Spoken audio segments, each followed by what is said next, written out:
ಮುಂಬರುವ ಲೋಕಸಭೆ ಚುನಾವಣೆಯಲ್ಲಿ ಫಿಲಿಭಿತ್ನ ಹಾಲಿ ಸಂಸದ ವರುಣ್ ಗಾಂಧಿ ಅವರನ್ನ ಕಣಕ್ಕಿಳಿಸದಿರಲು ಬಿಜೆಪಿ ನಿರ್ಧಾರವನ್ನ ಮಾಡಿದೆ. ಲೋಕಸಭೆ ಚುನಾವಣೆಗೆ ಬಿಜೆಪಿ ಅಭ್ಯರ್ಥಿಗಳ ಪಟ್ಟಿಯನ್ನ ಪ್ರಕಟಿಸಿದ್ದು, ಫಿಲಿಭಿತ್ ಲೋಕಸಭಾ ಕ್ಷೇತ್ರದಿಂದ ವರುಣ್ ಗಾಂಧಿ ಅವರನ್ನ ಕೈಬಿಟ್ಟಿದೆ. ಆದರೆ ಸುಲ್ತಾನ್ಪುರದಿಂದ ಅವರ ತಾಯಿ ಮೇನಕಾ ಗಾಂಧಿಗೆ ಟಿಕೆಟ್ ಘೋಷಿಸಿದೆ. 2 ವರ್ಷಗಳ ಹಿಂದೆ ಕಾಂಗ್ರೆಸ್ನಿಂದ ಬಿಜೆಪಿಗೆ ಬಂದ ಉತ್ತರ ಪ್ರದೇಶದ ಸಚಿವ ಜಿತಿನ್ ಪ್ರಸಾದ್ ಅವರನ್ನ ಫಿಲಿಭಿತ್ ಲೋಕಸಭಾ ಕ್ಷೇತ್ರದ ಬಿಜೆಪಿ ಅಭ್ಯರ್ಥಿಯಾಗಿ ಟಿಕೆಟ್ ನೀಡಲಾಗಿದೆ. ವರುಣ್ ಗಾಂಧಿ 2009ರಲ್ಲಿ ತಮ್ಮ ಚೊಚ್ಚಲ ಸ್ಪರ್ಧೆಯಲ್ಲಿ 4.19 ಲಕ್ಷ ಮತಗಳೊಂದಿಗೆ ನಿರ್ಣಾಯಕವಾಗಿ ಫಿಲಿಭಿತ್ ಕ್ಷೇತ್ರದಲ್ಲಿ ಗೆದ್ದಿದ್ರು.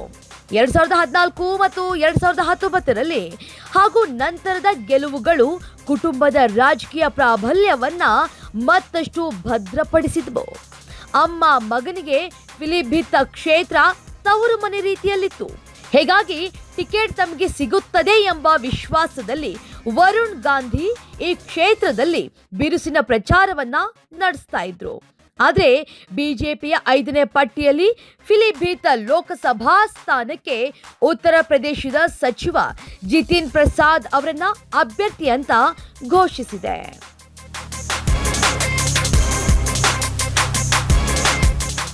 ಬಿಜೆಪಿಯಲ್ಲಿಯೇ ಇದ್ದು ಪಕ್ಷದ ವಿರುದ್ಧ ಹಲವು ಬಾರಿ ಹೇಳಿಕೆ ನೀಡಿದ ವರುಣ್ ಗಾಂಧಿಗೆ ಟಿಕೆಟ್ ಸಿಕ್ಕಿಲ್ಲ.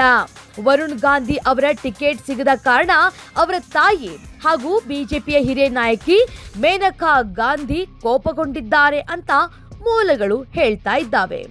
ಇಲ್ಲಿ ಗಮನಿಸಬೇಕಾದ ವಿಷಯ ಏನಪ್ಪಾ ಅಂದ್ರೆ, ಮಗನಿಗೆ ಟಿಕೆಟ್ ನೀಡದೇ ಇದ್ದರೂ ಮೇನಕಾ ಗಾಂಧಿ ಅವರನ್ನ ಸುಲ್ತಾನ್ಪುರದಿಂದ ಬಿಜೆಪಿ ಅಭ್ಯರ್ಥಿಯನ್ನಾಗಿ ಘೋಷಿಸಿದೆ. ಇದು ಅಮ್ಮ ಮಗನ ಕೋಪಕ್ಕೆ ಕಾರಣವಾಗಿದೆ.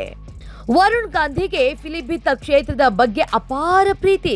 ಹಲವು ವರ್ಷಗಳಿಂದ ವರುಣ್ ಗಾಂಧಿ ಈ ಕ್ಷೇತ್ರದ ಜನರೊಂದಿಗೆ ಒಡನಾಟವನ್ನ ಹೊಂದಿದ್ದಾರೆ.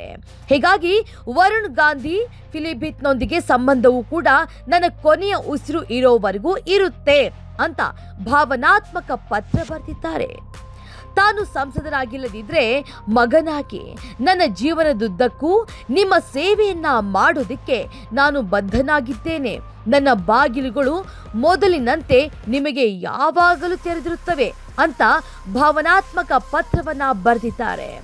ಮುಂಬರುವ ಲೋಕಸಭಾ ಚುನಾವಣೆಗೆ ಫಿಲಿಭಿತ್ನಿಂದ ಟಿಕೆಟ್ ನಿರಾಕರಿಸಿದ ಕೆಲ ದಿನಗಳ ನಂತರ ಬಿಜೆಪಿ ಸಂಸದ ವರುಣ್ ಗಾಂಧಿ ಗುರುವಾರ ಈ ಪ್ರದೇಶಕ್ಕೆ ಮೊದಲ ಬಾರಿಗೆ ಕಾಲಿಟ್ಟಾಗ ತಮ್ಮ ಬಾಲ್ಯದ ನೆನಪುಗಳನ್ನು ನೆನಪಿಸಿಕೊಂಡು ತಮ್ಮ ಮತದಾರರಿಗೆ ಭಾವನಾತ್ಮಕ ಪತ್ರವನ್ನ ಬರೆದಿದ್ದಾರೆ.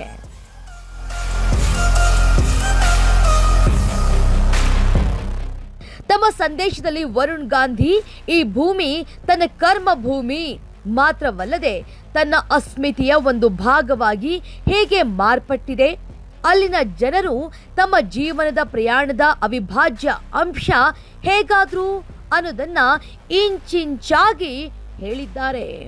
ಇಂದು ಈ ಪತ್ರ ಬರೆಯುತ್ತಿರುವಾಗ ಅಸಂಖ್ಯಾತ ನೆನಪುಗಳು ನನ್ನನ್ನ ಭಾವುಕರನ್ನಾಗಿಸಿದೆ. 1983ರಲ್ಲಿ ಮೊದಲ ಬಾರಿ ತನ್ನ ತಾಯಿಯ ಬೆರಳು ಹಿಡಿದು ಫಿಲಿಭಿತ್ಗೆ ಬಂದ 3 ವರ್ಷದ ಪುಟ್ಟ ಬಾಲಕನಾಗಿದ್ದೆ. ಮುಂದೊಂದು ದಿನ ಈ ಭೂಮಿ ತನ್ನ ಕರ್ಮ ಭೂಮಿಯಾಗುತ್ತದೆ, ಇಲ್ಲಿನ ಜನರೇ ನನ್ನ ಕುಟುಂಬವಾಗುತ್ತಾರೆ ಅಂತ ಆಗ ಏನ್ ಗೊತ್ತಿತ್ತು? ಫಿಲಿಭಿತ್ನ ಮಹಾನ್ ಜನರಿಗೆ ವರ್ಷಗಳ ಕಾಲ ಸೇವೆ ಸಲ್ಲಿಸುವುದಕ್ಕೆ ನನಗೆ ಅವಕಾಶ ಸಿಕ್ಕಿರುವುದು ನನ್ನ ಅದೃಷ್ಟ ಅಂತ ನಾನು ಭಾವಿಸುತ್ತೇನೆ ಎಂದು ಭಾವನಾತ್ಮಕವಾಗಿ ವರುಣ್ ಗಾಂಧಿ ಪತ್ರದಲ್ಲಿ ವಿವರವಾಗಿ ಹೇಳಿದ್ದಾರೆ.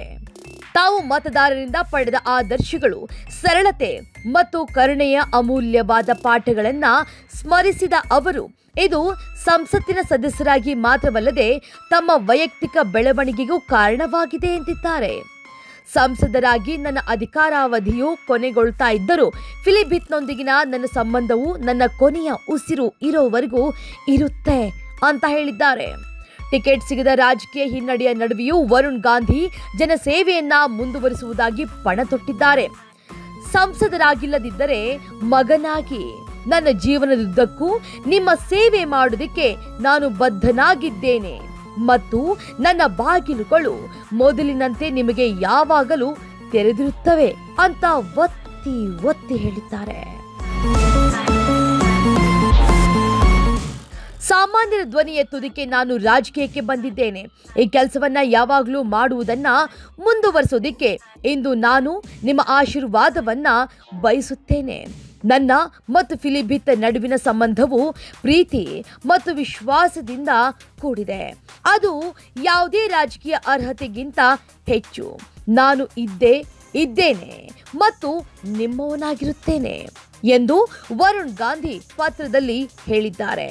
ಸುಲ್ತಾನ್ಪುರದ ಹಾಲಿ ಸಂಸದೆ ಅವರ ತಾಯಿ ಮೇನಕಾ ಗಾಂಧಿ ಅವರಿಗೆ ಅದೇ ಸ್ಥಾನದಿಂದ ಬಿಜೆಪಿ ಮತ್ತೊಂದು ಅವಕಾಶವನ್ನ ನೀಡಿತ್ತು.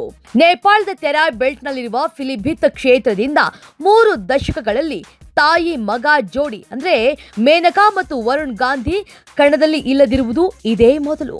ಉತ್ತರ ಪ್ರದೇಶ ಮುಖ್ಯಮಂತ್ರಿ ಯೋಗಿ ಆದಿತ್ಯನಾಥ್ ಹಾಗೂ ಪ್ರಧಾನಿ ಮೋದಿ ವಿರುದ್ಧ ಅಸಮಾಧಾನ ಹೊಂದಿದ್ದ ವರುಣ್ ಗಾಂಧಿ ಹಲವು ಬಾರಿ ಹೇಳಿಕೆಯನ್ನ ನೀಡಿದ್ದಾರೆ.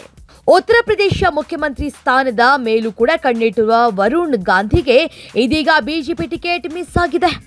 ವರುಣ್ ಗಾಂಧಿಗೆ ಟಿಕೆಟ್ ನೀಡದಿರೋದಕ್ಕೆ ಸಿಎಂ ಯೋಗಿ ಕಾರಣ ಅಂತ ಹೇಳಲಾಗ್ತಾ ಇದೆ. ಕಳೆದ 1 ದಶಕದಲ್ಲಿ ಬಿಜೆಪಿಯ ಫೈರ್ ಬ್ರ್ಯಾಂಡ್ ನಾಯಕನಂತೆ ಖ್ಯಾತಿ ಪಡೆದಿದ್ದ ವರುಣ್ ಗಾಂಧಿ ಕೇಸರಿ ಪಡೆಗೆ ಮಗ್ಗಲು ಮುಳ್ಳಾಗಿದ್ರು. ತಮ್ಮ ಹರಿತವಾದ ಟೀಕೆಯಿಂದ ತಮ್ಮದೇ ನರೇಂದ್ರ ಮೋದಿ ನೇತೃತ್ವದ ಸರ್ಕಾರವನ್ನ ಪದೇ ಪದೇ ಅಡಕತ್ತರಿಯಲ್ಲಿ ಸಿಲುಕಿಸುತ್ತಿದ್ರು. ಸಿಎಂ ಯೋಗಿ ಆದಿತ್ಯನಾಥ್ ಆಡಳಿತದ ವಿರುದ್ಧವೂ ಕಿಡಿಕಾರಿದ್ರು. ಈ ವೇಳೆ ಸೈಲೆಂಟ್ ಆಗಿದ್ದ ಬಿಜೆಪಿ ಹೈಕಮಾಂಡ್ ಟಿಕೆಟ್ ನೀಡದೆ ತಿರುಗೇಟನ್ನ ನೀಡಿದೆ.